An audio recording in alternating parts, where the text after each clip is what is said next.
Hi, my name is Dr. Jim Nelson.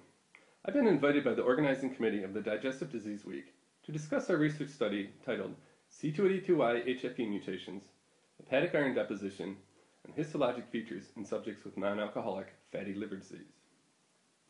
Our group at the Virginia Mason Medical Center and the Benaroya Research Institute in Seattle, led by Dr. Chris Cowley, is one of the 8 clinical centers comprising the NIDDK-funded Non-Alcoholic Steatohepatitis Clinical Research Network, the NASH-CRN. Recently, in the February 2011 issue of the journal Hepatology, we reported that more than 34% of adult biopsies scored by the NASH-CRN Pathology Committee showed iron deposition within 3 distinct patterns. Roughly 7% of biopsies showed iron deposition exclusively in hepatocytes. 11% of biopsies showed iron deposition in cells of the reticuloendothelial cell system, mainly Kupffer cells. And 16% of biopsies showed iron deposition in both hepatocytes and RES cells. Moreover, RES cell iron accumulation only was associated with greater histologic activity, including a higher grade of steatosis, lobular and portal inflammation, more hepatocellular ballooning, a higher stage of fibrosis, and was associated with the definitive diagnosis of NASH.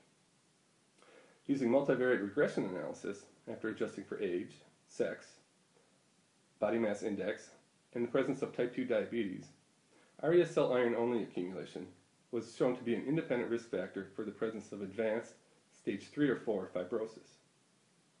In contrast, iron deposition only in hepatocytes was associated with less severe disease. Based on these observations, we have proposed that iron deposition in hepatocytes and RES cells occurs by 2 distinct mechanisms.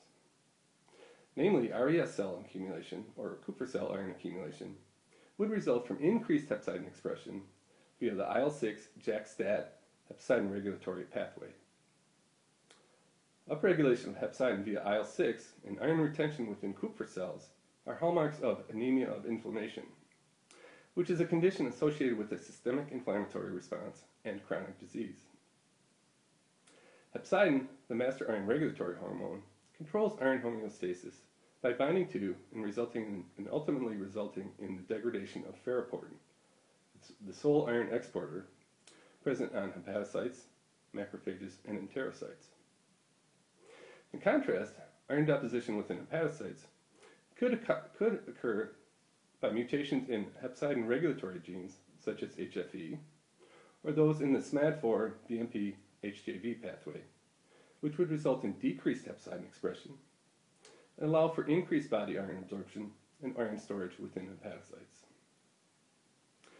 To begin to investigate this hypothesis, we recently performed real-time genotyping assays using MGB Eclipse probes for the presence of the 2 most common HFE mutations, C282Y and H63D, in 787 NASH-CRN subjects.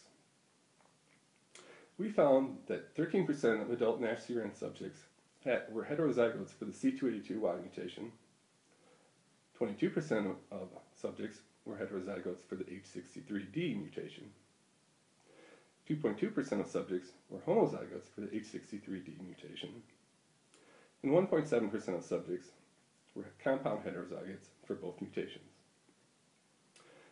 90% of all HFE mutations were found in Caucasians, and greater than 40% of all Caucasians had at least one HFE mutation. Subjects with C282Y mutations were more likely to have iron deposition within hepatocytes and a higher grade of iron deposits in hepatocytes compared to wild-type or H63D genotypes.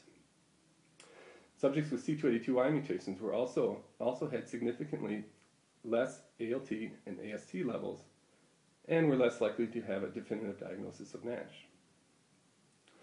No differences in RES cell accumulation or advanced fibrosis was seen for any HFE genotype compared to wild-type subjects. In conclusion, our results of HFE genotyping in adult NASH-CRN subjects supports our hypothesis that C282Y HFE mutations could contribute to hepatocyte iron deposition in subjects with non-alcoholic fatty liver disease.